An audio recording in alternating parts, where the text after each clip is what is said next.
Shalom, senang kembali dalam program Deep Talk with Pastor. Kita bisa melanjutkan tadarusan Alkitab kita pada malam hari ini.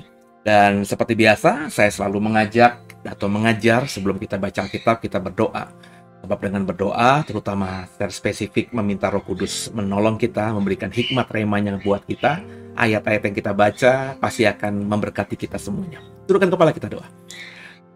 Bapak yang baik, terima kasih buat penyertaan-Mu sepanjang hari ini. Dan hari ini sebelum kami istirahat malam, kami mau melanjutkan tadarusan Alkitab kami. Berikan kami hikmat-Mu, rema-Mu, Roh Kudus tolong kami, mampukan kami, sehingga ayat-ayat yang kami baca menjadi terang. Kami semakin memahami, mengenal diri-Mu lebih dalam lagi, dan akhirnya kami bisa menata hidup kami ke depan lebih baik, semakin jadi berkat bagi banyak orang, dan di atas segala-galanya bisa menyenangkan Tuhan. Bicara kepada kami, jangan satupun kami yang Kau lalui. Kami siap diberkati. Haleluya. Amin. Saudara, siapkan Alkitab kita masing-masing ya. Hosea pasal yang keempat pada malam hari ini. Kita siapkan Alkitab kita. Mengalir kuasa dari tempat maha tinggi, Bapa kekal mulia, Kau hadir di sini, memulihkan hati, menyembuhkan yang terluka. Ku kan tenang bersama-Mu, Bapa.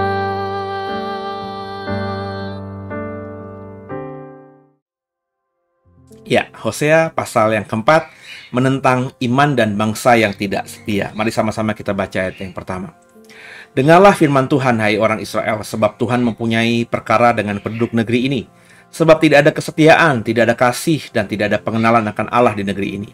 Hanya mengutuk, berbohong, membunuh, mencuri, berzinah, melakukan kekerasan, dan penumpahan darah, menyusul penumpahan darah. Sebab itu negeri ini akan berkabung dan seluruh penduduknya akan merana. Juga binatang-binatang di padang dan burung-burung di udara, bahkan ikan-ikan di laut akan mati lenyap. Hanya janganlah ada orang mengadu dan janganlah ada orang menegur, sebab terhadap engkaulah pengaduan itu, hai imam. Engkau akan tergelincir jatuh pada siang hari, juga nabi akan tergelincir jatuh bersama-sama engkau pada malam hari. Dan aku akan membinasakan ibumu, umatku binasa karena tidak mengenal Allah, karena engkaulah yang menolak pengenalan itu.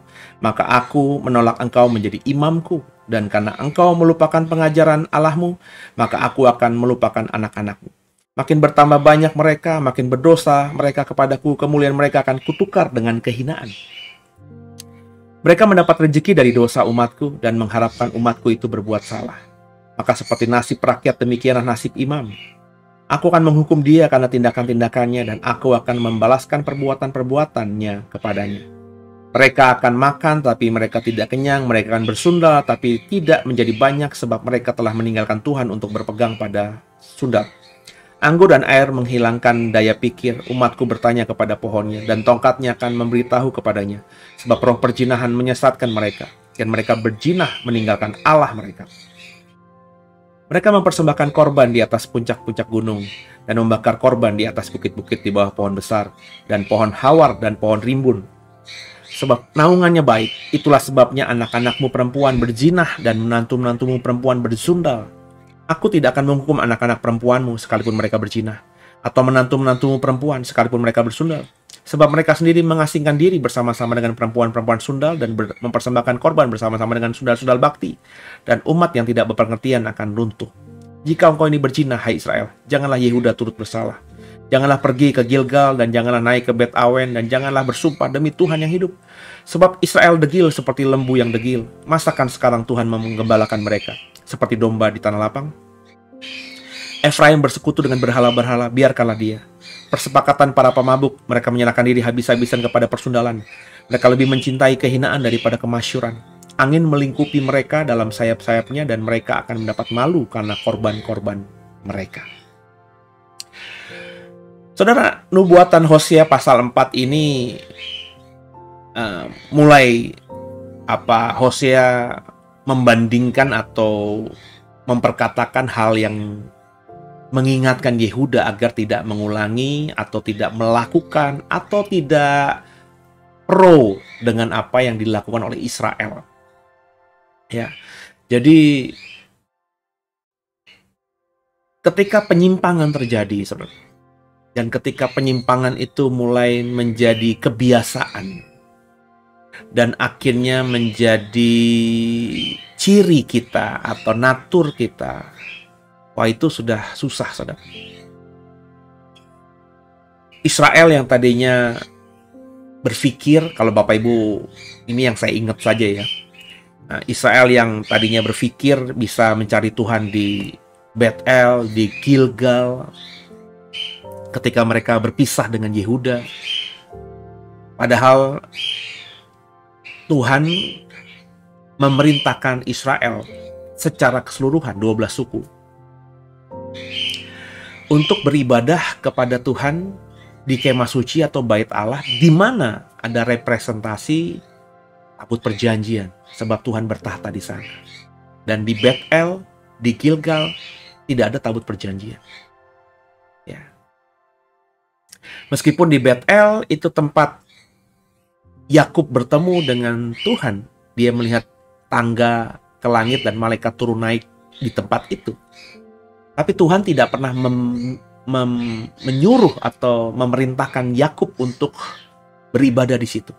Yakublah yang berinisiasi membuat tugu, meminyakinya, sebab dia berkata, di sini aku bertemu dengan Tuhan. Disinilah rumah Tuhan. Ya. Inilah Betel, rumah Tuhan. Itu Yakub, bukan Tuhan yang memerintahkan. Dan ketika kali berikutnya Yakub datang ke sini dan akhirnya diajarkan kepada anak cucunya, ketika orang-orang Israel akhirnya kalau mau mengingat cerita soal Yakub melihat tangga naik turun ke surga itu, mereka ke Betel. Tapi Tuhan tidak pernah memerintahkan mereka. Ini yang disebut adalah adat, budaya. Mungkin awalnya baik. Orang Israel ke Betel karena memang ingin mengingat dulu leluhurnya Yakub bertemu Tuhan di sini. Hal yang baik kan, saudara? Tapi ketika ada aturan baru dari Tuhan bahwa kalau mau menyembah Tuhan harus menghadap atau harus datang ke ruang Maha Kudus di mana tabut perjanjian ada, maka kalau datang mencari Tuhan di Betel itu sesuatu yang tidak tepat, bahkan melanggar akhirnya. Nah, tapi ini tipikal orang Israel, bukan cuma Israel tapi nanti juga Yehuda, itu terlalu menjunjung tinggi adat istiadat kebudayaan. Itu yang Yesus katakan kepada banyak orang beragama pada saat itu, bahwa mereka banyak melakukan adat dibandingkan apa yang difirmankan Tuhan lewat Musa. Mereka lebih menjunjung adat. Adat itu sebenarnya sesuatu yang bagus, ya. Tapi akhirnya dianggap magis gitu, magis gitu ya, atau dianggap spesial, dianggap jadi jati diri, dianggap bahkan secara nggak langsung itu mengekspresikan, mencerminkan iman mereka. Itu nggak benar, saudara. Itu nggak benar. Dan hari-hari ini banyak juga di Indonesia, terutama, maafkan saya, dilakukan oleh suku-suku yang memang mayoritas Kristen. Mereka kesulitan untuk membedakan mana yang firman Tuhan, mana yang adat. Sebab adat itu memang awalnya baik, dibungkus untuk hal yang baik. Tapi karena orang lebih melakukan adat, lebih mengerjakan adat, lebih mempraktekkan adat, akhirnya adat itu ya lebih diwaukan gitu, lebih dituhankan daripada firman Tuhan, daripada Alkitab. Orang lebih condong melakukan adat daripada melakukan firman Tuhan yang ada di Alkitab, yang tertulis di Alkitab. Dan ini yang dikerjakan Israel. Ya. Israel hari itu seperti itu. Mereka ke Betel. Terlebih ketika mereka sudah berpisah, bermusuhan dengan Yehuda, mereka tidak mau ke Yerusalem. Mereka akhirnya mengikrarkan diri bahwa Betel itulah yang benar. Shilo, ya, Shilo memang kemah Tuhan pernah ada di Shilo di zaman Imam Eli, ya, Bapak Ibu ingat ya, ya. Tapi kan sudah dipindahkan ke Yerusalem.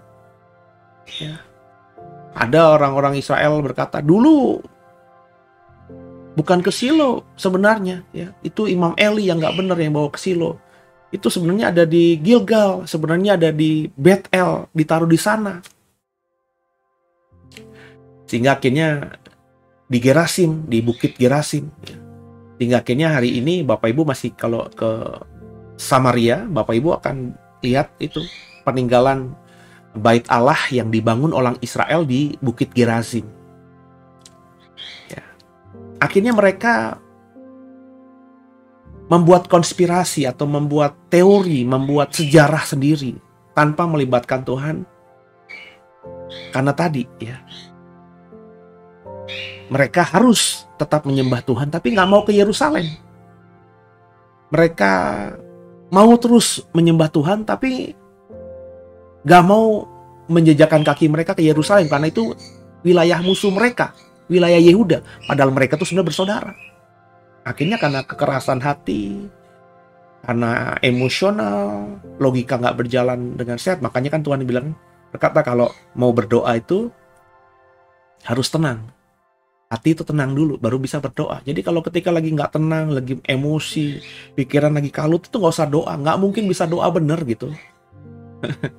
Kalau udah tenang, bisa ngobrol, bisa kepala dingin, itu baru ngomong sama Tuhan. Jadi makanya saya kadang-kadang geli gitu kalau orang lapar, terus dia dapat makanan, terus dia doa. Itu saya yakin doanya doa ala kadarnya gitu. Karena dia sebenarnya sudah dalam ketidaktenangan karena perutnya lagi keroncongan, lapar banget gitu ya. Makanan di depannya enak ya. Terus dia harus berdoa sebagai orang Kristen ya. Doanya doa ala kadarnya. Apakah itu yang dimau Tuhan? Kan nggak gitu itu. Itu konsep yang salah bagi saya. Kalau bagi saya, kalau saya secara pribadi lagi lapar banget gitu ya. Iya, saya berani ngomong nih. Kalau lapar banget, lagi lapar banget. Habis misalnya berpuasa kah? Atau saya tidak berpuasa tapi lagi kondisi lagi nggak makan. Terus melakukan banyak hal. Baru inget, oh iya gue belum makan gitu ya. Di siang, di sore hari. Terus lapar banget. Terus ya karena lapar perut nggak enak gitu ya. Terus ada makanan, ada tawaran makanan depan mata yang enak. Saya nggak akan berdoa makan. Saya hanya bilang dalam hati, terima kasih Tuhan. That's it, udah. Nggak usah macem-macem gitu. Sebab nggak mungkin bisa berdoa. Karena dalam hati, dalam pikiran saya, dalam iman saya, doa itu komunikasi. Nggak mungkin bisa ngobrol yang enak kalau perutnya lagi keroncongan dan di depan ada makanan yang membuat air liur menetes gitu kan. Ya fair aja saudara. Ya yang saya lakukan cuma apa? Ya dalam hati ya, terima kasih Tuhan berkati ini. Udah deh sih. Nanti kalau udah makan kenyang gitu ya, udah lega, udah perut nggak keroncongan, udah tenang, baru bisa ambil waktu sejenak. Sorry Tuhan, lagi nggak bisa doa. Tapi terima kasih loh. Ya, makanan enak banget. Terima kasih ya Tuhan buat berkatnya. Ya, baru bisa ngobrol, baru bisa doa yang baik. Ya.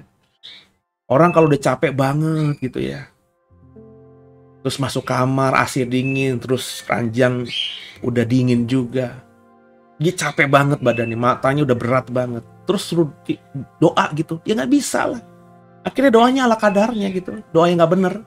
Mendingan, kalau menurut saya ya, udah langsung tidur. Sebelum tidur, ngucap aja, wah terima kasih bisa istirahat, makasih. Tidur. Nanti bangun, udah seger, pagi-pagi misalnya, oh iya, semalam belum doa. Minum dulu, tenang dulu, baru Tuhan sorry kemarin. Capek banget Tuhan. Lupa doa Tuhan. Dan kalau dipaksain juga doanya akhirnya ala-ala. Makasih ya kemarin. Bisnis lancar. Meskipun kurang larut. Tapi penyertaanmu sepanjang hari kemarin itu luar biasa. Maafkan aku kemarin gak bisa doa. Tapi aku sudah bersyukur.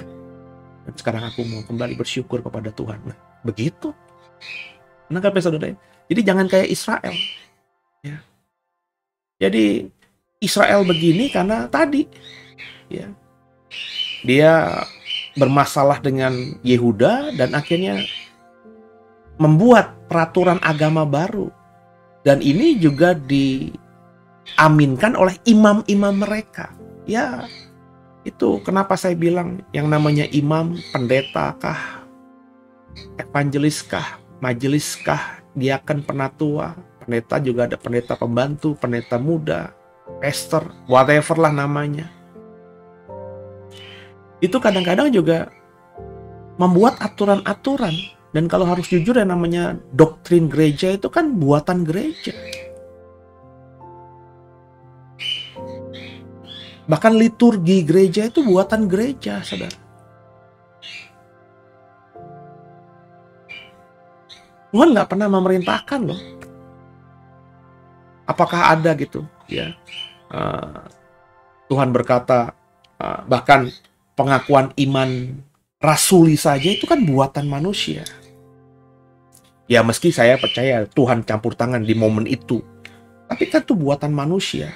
Bukan Tuhan yang berfirman dan ada peninggalannya, kitabnya, dan kita amini sekarang sebagai firman Tuhan.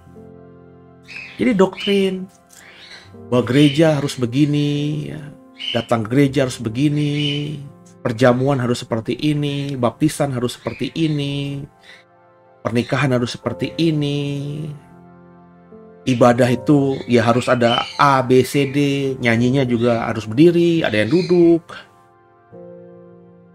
pakai musiknya seperti ini, jubah pendetanya seperti ini, pakaian majelisnya seperti ini. Itu kan buatan semuanya.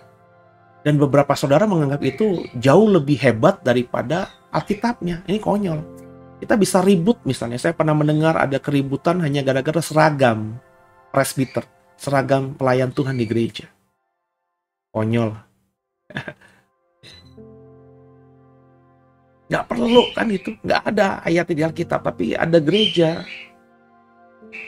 Jemaatnya bisa ribut cukup besar hanya gara-gara masalah seragam. Ya. Mungkin ada yang sukanya jas, ada yang sukanya batik, ributlah mereka. Islam nggak telanjang mah nggak kenapa-napa kali. Telanjang pun sebenarnya nggak kenapa-napa kalau nggak ada pikiran-pikiran kotor gitu ya. Atau melanggar norma, adat, hukum. Ya andai kata ada sebuah negara yang orang-orangnya telanjang semuanya, terus tidak ada pikiran kotor, tidak ada pemerkosaan, zero persundalan ya. Terus juga nggak ada aturan harus pakai pakaian, ya andai kata seperti itu ya. Bagi saya nggak kenapa-napa juga. Tapi kan nggak mungkin, nggak ada gitu di negara-negara, dan manusia nggak mungkin melihat lawan jenis telanjang itu tidak punya pikiran yang kotor gitu ya. Pasti ada aja gitu ya. Tapi maksud saya itu jangan gara-gara hal yang tidak tertulis di Alkitab, bukan firman Tuhan, hanya aturan dan buatan manusia, kita ribut gitu loh. Gereja yang satu seperti ini, gereja yang lain seperti ini, akhirnya saling fitnah, saling jatuh menjatuhkan. Gopo buat apa? Pendeta yang satu kalau khotbah sukanya berbahasa roh dulu. Pendeta yang satu sebelum khotbah sukanya menyembah Tuhan dulu. Pendeta yang satu pokoknya khotbah aja yang penting. Ya emang kalau mau begitu kenapa? Kenapa kita harus mempertentangkan 3 bentuk cara sebelum khotbah ini? Nangkep deh saudara ya. Itu semua buatan manusia. Dan Israel melakukan hal itu. Imam-imamnya juga melakukan hal itu. Saya berani yakin mereka dulu ketika melakukan itu juga ada unsur niat baiknya. Yakin kita nggak bisa ke Yerusalem. Kita kan bermusuhan sama Yehuda sekarang ini.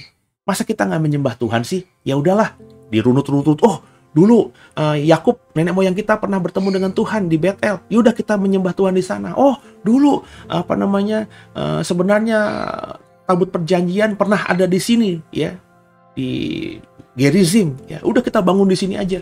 Itu yang memindahkan ke Silo kan Imam Eli, imamnya orang Yehuda. Ya, sebenarnya di sini. Ya udah kita bangun di sini. Akhirnya mereka buat itu.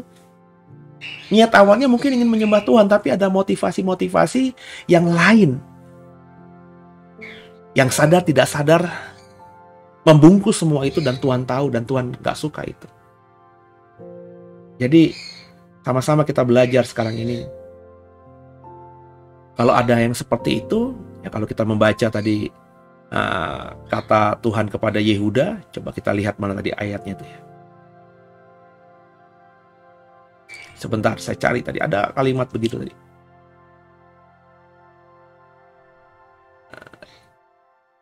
Ya, jadi kita jangan mengikuti, ya, jangan melakukan hal-hal yang seperti dikerjakan oleh orang-orang yang tidak benar ini. Ya. Ketika kita lihat ada, maafkan saya, komunitas Kristen lain yang berbuat dosa, ya, melanggar firman Tuhan yang kita tahu itu adalah kebenaran, ya udah, ya. Jangan ikut-ikuti mereka. Ini saya belum nemu nih ayatnya nih. Ya. Oh ini nih, ayat 15. Jika engkau ini berzina, hai Israel, janganlah Yehuda turut bersalah. Terus kalimatnya, janganlah pergi ke Gilgal, janganlah naik ke Bet Awen, janganlah bersumpah demi Tuhan yang hidup. Jadi kalau kita lihat ada misalnya komunitas Kristen yang lainnya itu agak menyimpang, ya, jangan kita juga ikut bersalah dengan cara apa? Ya ikut-ikutan, ya. Ya ini kan toleransi lah. Loh, itu jelas-jelas bertentangan dengan iman kita. Ya nggak usah. Nggak usah datang. Ini saya kesaksian ya. Saya pernah diundang sebuah gereja sebagai seorang pengkhotbah tamu.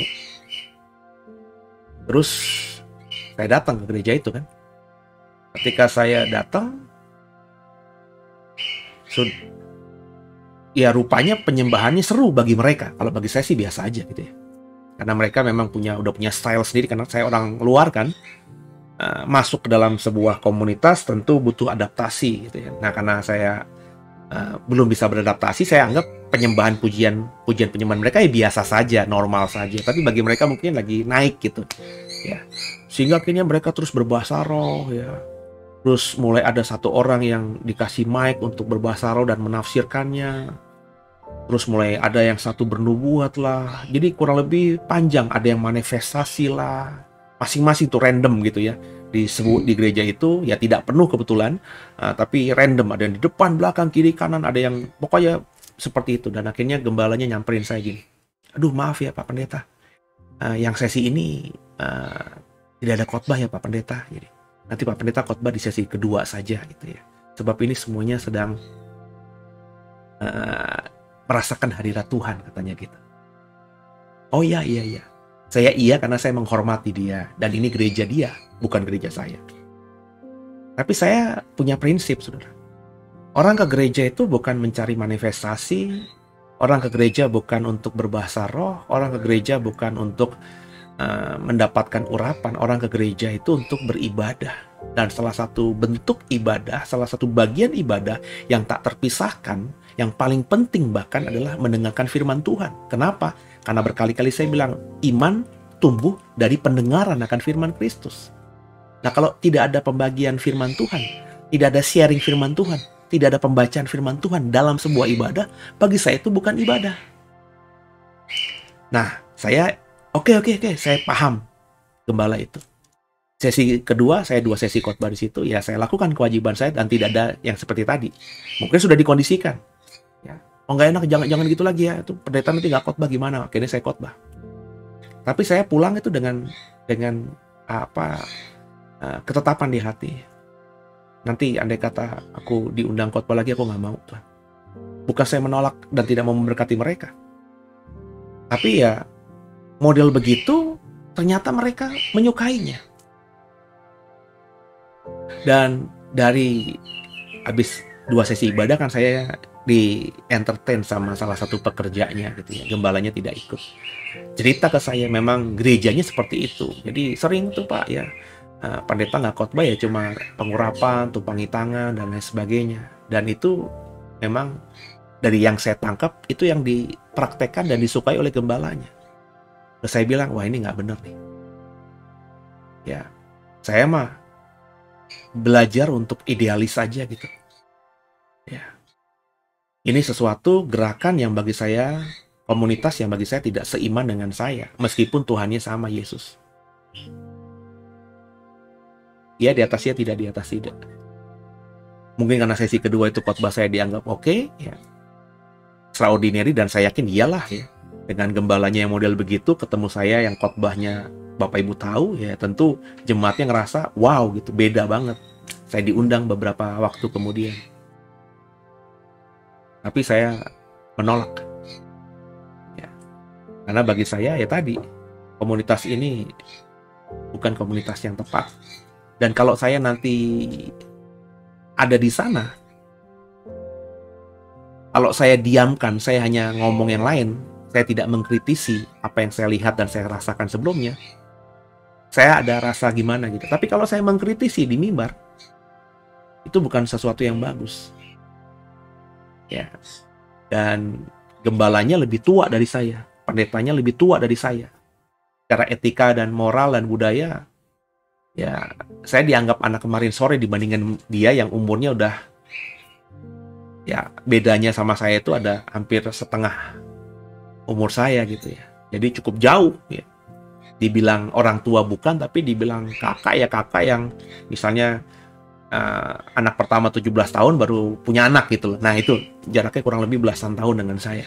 Jadi secara etika, moral, dan budaya, saya agak sulit untuk menasihatkan orang yang lebih tua dari saya kalau mereka memang tidak minta, ya kan? Tiba-tiba saya yang lebih muda, oh begini kan, itu secara etika bagaimana gitu. Jadi saya bilang, wah sulit ini. Ya. Saya nggak mungkin ada kesempatan untuk bicara empat mata, tapi kalau saya khotbah saja, khotbah yang lain, saya ngerasa nggak sejahtera. Kalau saya mau ngomong bahwa apa yang kalian lakukan itu salah, itu juga bukan pada tempatnya, karena saya diundang. Ya, saya harus menghormati gembala dan gereja dan adat istiadat atau doktrin. Ya, saya tidak bilang saya yang paling benar dan mereka yang salah, tapi saya tidak setuju dengan doktrin mereka. Nangkap ya? Ajaran mereka, kebiasaan mereka, adat mereka, budaya mereka di gereja itu saya nggak setuju. Maka ya daripada saya kira berdosa, saya yang berdosa gitu ya, saya nggak mau. Dan saya nggak pernah lagi mau melayani di situ. Karena sampai sekarang saya masih dengar modelnya masih seperti itu. Ya, ini yang harus dikerjakan oleh kita juga. Jangan sampai kita bersalah karena hal itu. Saya menyuarakan kebenaran gimana? Ya lewat ini. Karena lewat ini juga beberapa orang di sana pasti tahu, karena temenan di Facebook saya. Ya, beberapa subscribe juga channel YouTube ini. Jadi dengan saya bikin materi seperti ini, siapa tahu mereka dengar, saya tidak menyinggung mereka di gereja mereka. Dan kalau mereka merasa apa yang saya sampaikan benar, mereka bisa nanti menerangi komunitas mereka. Ya nanti kalau saya diminta, tolong dong Pak ngomong itu ya, kami mau berubah, ya gembalanya ngundang saya untuk bicara soal ini, ya saya siap. Tapi kalau enggak ya jangan jadi batu sandungan juga. Intinya yang dalam Hosea pasal 4 ini, baik rakyat Israel, masyarakat Israel, orang Israel sampai imam-imamnya itu akhirnya karena melakukan sesuatu yang mereka anggap benar padahal tidak benar sesuai firman Tuhan. Ya. Penyimpangan sedikit saja. Tapi kalau namanya penyimpangan, lama-lama itu penyimpangan, ya kan penyimpangan arti berdosa itu apa sih? Berdosa itu tidak tepat sasaran, saudara. Jadi misalnya nih ya, ini tangan saya nih. Ini kita maunya ke atas. Ini lurus ke atas. Ini yang benar, ya. Iman yang benar tuh lurus ke atas. Terus yang namanya dosa itu nggak mesti harus tiba-tiba ke bawah. Dosa itu mungkin hanya meleset 0,0000 sekian derajat. Ya, tipis sekali. Mungkin untuk setahun, 2 tahun, 5 tahun, 10 tahun itu nggak kelihatan signifikan perbedaan antara dosa dengan yang benarnya. Tapi kalau sudah meleset, tidak tepat, meskipun hanya 0,00 sekian derajat, tapi lambat laun dalam kurun waktu yang mungkin lama, itu akan mulai signifikan kelihatan. Nangkep saudara ya? Yang benarnya ke atas, ini mencong, semakin mencong, pelan, semakin jauh. Itu yang terjadi atas Israel. Ketika mereka tidak tepat menjalankan firman Tuhan, mereka menafsirkan kebenaran itu dengan cara mereka sendiri.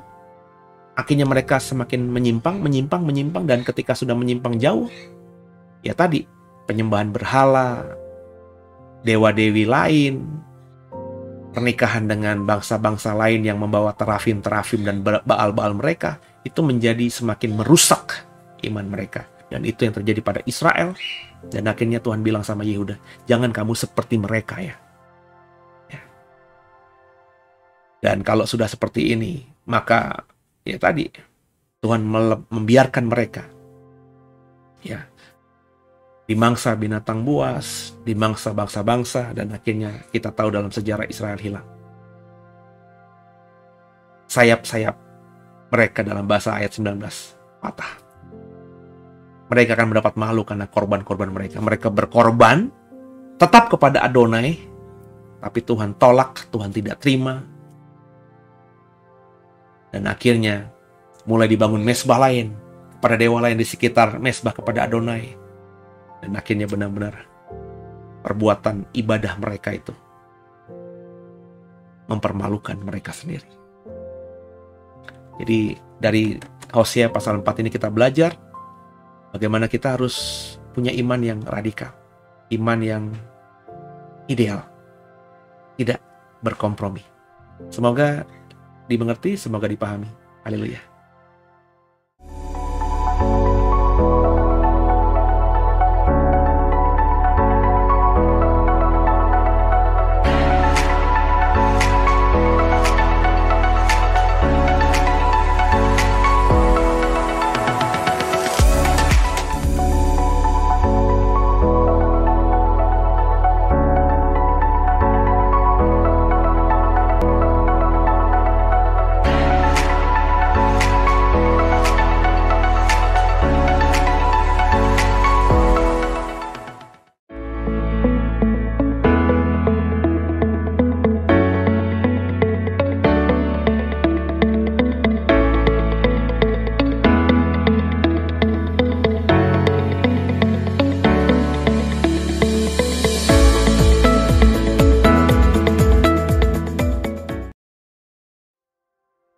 Ya, sekian pada malam hari ini Hosea pasal 4. Yang saya mau simpulkan terakhir kali di Hosea pasal 4 ini ya tadi ya. Dari apa yang saya dapatkan, rema hikmat apa yang saya dapatkan, ya tiba-tiba terucaplah apa yang saya ucapkan tadi. Nggak ada persiapan. Intinya bahwa jangan kompromi, jangan membiarkan dosa itu semakin dalam. Ketika sadar, segera bertobat. Sebab meskipun kita itu hanya meleset seperti dalam pemaparan tadi, hanya 0,00 derajat saja dari yang benar, tapi kalau itu menjadi ritme kebiasaan, itu nanti akan signifikan, meskipun butuh waktu yang lama. Mungkin penghukuman dosa itu masih terjadi nanti gitu, lama banget ya. Mungkin ya akhirnya sampai kita mati ya. Tapi ya tadi, kita akhirnya jadi menikmati dosa. Dan dosa kecil, dosa besar itu nggak ada. Semua dosa sama di mata Tuhan. Jadi kalau kau hidup sepanjang hidupmu di dunia ini, Kristen loh padahal, tapi kau terus mempertahankan ketidakakuratan pemahaman iman saudara. Gara-gara doktrin, gara-gara adat, gara-gara kebiasaan yang kau anggap udah dewa lah paling benar, padahal itu tidak dikatakan Alkitab. Maafkan saya ya. Saya sudah mengingatkan saudara. Dan saya jujur saja, meskipun tidak tahu karena bukan hakim ya. Tapi saya meragukan orang-orang seperti ini itu akan ada dalam kekekalan surga kalau memang hidupnya keras hati dan tidak mau berubah kembali pada jalan yang benar. Semoga dipahami, dan dikerjakan. Tundukkan kepala kita doa. Makasih Tuhan buat malam hari ini. Buat Hosea pasal 4, kami diingatkan untuk konsisten, untuk radikal, untuk firm dalam iman kami kepada Tuhan, berusaha melakukan semua firman secara presisi. Berat, tapi dalam pertolongan Roh Kudus kami pasti mampu. Ampuni salah dosa kami. Yesus Kristus adalah Tuhan Juru Selamat kami hidup. Dan ke dalam tangan-Mu lah Bapa, kami serahkan tubuh jiwa roh kami. Haleluya. Sekali lagi kalau diberkati, subscribe, di-like, di-share program ini kepada yang lainnya, dibagikan link ini kepada yang lainnya, supaya yang lainnya juga ikut tadarusan dan akhirnya imannya bertumbuh bersama dengan kita. Jangan lupa saya didoakan, jangan lupa program ini juga atau channel ini terus dibawa dalam doa, supaya kedepannya semakin jadi berkat bagi banyak orang. Selamat istirahat, selamat malam, God bless you.